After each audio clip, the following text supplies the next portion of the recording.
अस्सलाम वालेकुम। मेरा नाम डॉक्टर ताउला है और मैं as a PGR surgical unit BVH Bahawalpur में जनरल सर्जरी रेजिडेंट के तौर पे काम कर रहा हूँ।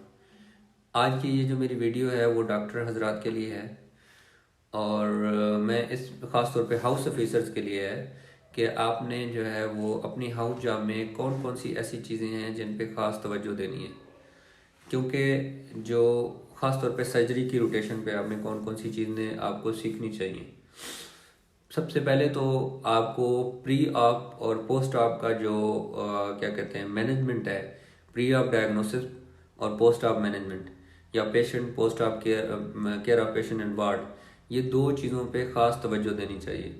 क्योंकि जो आप हाउस ऑफिसर्स हैं, ख़ासतौर पे जो तीन तीन महीने की रोटेशन है, इस दौरान अगर आप ये दो चीज़ें सीख लें, pre op assessment and diagnosis और पोस्ट ऑप जो है वो पेशेंट की केयर, तो आप पेरिफेरी पे जाके जो है वो अपने जो कम से कम रिलेटिव्स हैं उनको ट्रीट ज़रूर कर सकते हैं।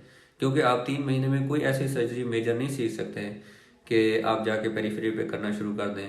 अगर आप बहुत ज़्यादा भी सीख जाते हैं तो आजकल के दौर में ये छोटे मोटे डिब्राइडमेंट्स वगैरह सीख सकते हैं, चेस्ट ट्यूब सीख सकते हैं और बहुत ही अगर आप विजिलेंट हैं तो अपेंडिक्स सीख सकते हैं, लेकिन यो उसकी भी कॉम्प्लिकेशंस ट्रीट करना आप नहीं सीख सकते। तो दो चीज़ें ज़रूर सीखें आप, प्री अप और पोस्ट अप। आप अच्छा, अब जो प्रोसीजर्स आपने सीखने हैं सर्जरी की रोटेशन में, वो आप स्टिचिंग, सबसे पहले स्टिचिंग सीखें जो कि गवर्नमेंट हॉस्पिटल में तो बहुत ज़्यादा फ्रीली होती है। आप जितना मर्ज़ी कर लें, आपको कोई नहीं रोकेगा। उसके बाद आप डिब्राइडमेंट्स, वुंड वॉश, ड्रेसिंग्स, उसके अलावा कोई जैसा कि एम्पुटेशंस वगैरह छोटी जो होती हैं टोज़ की। अच्छा, चेस्ट इंट्यूबेशंस, एनजी फोली, वो तो हर वार्ड में आप सीख सकते हैं, वो तो मास्टर होते हैं हाउस ऑफिसर्स।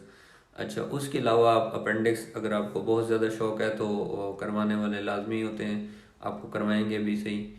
और इसके अलावा जो है वो डॉक्यूमेंटेशंस, हाँ डॉक्यूमेंटेशन भी आपने लाजमी सीखनी है। कोई भी केस करने से पहले उसकी कंसेंट कैसे लेनी है, उसके बाद एनेस्थीसिया कंसेंट, सर्जरी कंसेंट, उसके नोट्स कैसे डालने हैं, उसके DPNs कैसे डालने हैं, उसको पोस्ट आप जो है वो फॉलो कैसे करना है। ये सारी चीज़ें जो हैं आप, मेरा फिर वही फोकस होगा कि आप प्री आप और पोस्ट आप, इन दो चीज़ों पे अगर आप जोर दे दें तो आप इतना कुछ सीख सकते हैं कि आप अपने रिलेटिव्स को या पेरिफेरी पे जाके पेशेंट्स को, जो पेरिफेरी में ख़ासतौर पे पेशेंट होता है, वो आप उनको ज़रूर डील कर सकते हैं सर्जरी की रोटेशन में।